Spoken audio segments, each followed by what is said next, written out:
Bonjour à tous, merci de venir voir cette nouvelle vidéo. Alors en fait, je fais cette vidéo sur le prophète Mohammed sallallahu alayhi wa sallam. On dit toujours ça quand on parle du prophète Mohammed sallallahu alayhi wa sallam, parce que c'est une forme de respect et de reconnaissance, d'une attestation de foi. Hein. La shahada, c'est pas quelque chose. Mais je fais cette vidéo, c'est pas pour vraiment parler de son histoire ou de quelque chose. Mohammed sallallahu alayhi wa sallam est un prophète de Dieu. Enfin, je dis ça pour juifs et chrétiens parce qu'ils n'ont pas l'air de comprendre que ce prophète n'a pas inventé le Coran.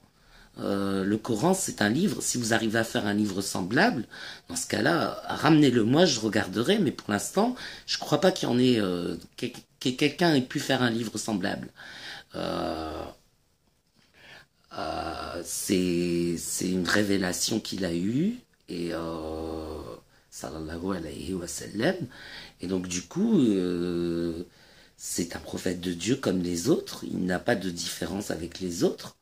Il a fait ça, il a fait une prophétie qui, sallallahu alayhi wa sallam, a fait une nouvelle religion. Voilà. Et si on nous a envoyé ce prophète, ce n'est pas pour rien.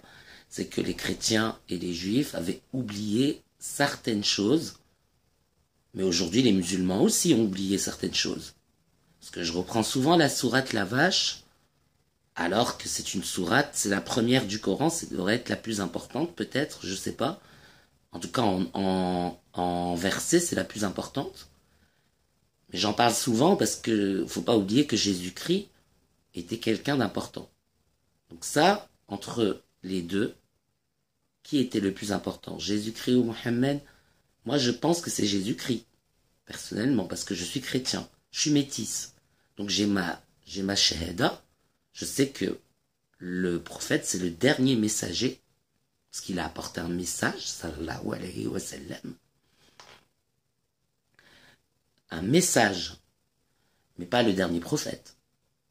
Un dernier messager, un message. Donc on a une religion, un message à passer à l'humanité.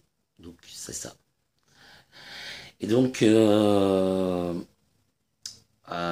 faut que les chrétiens reconnaissent,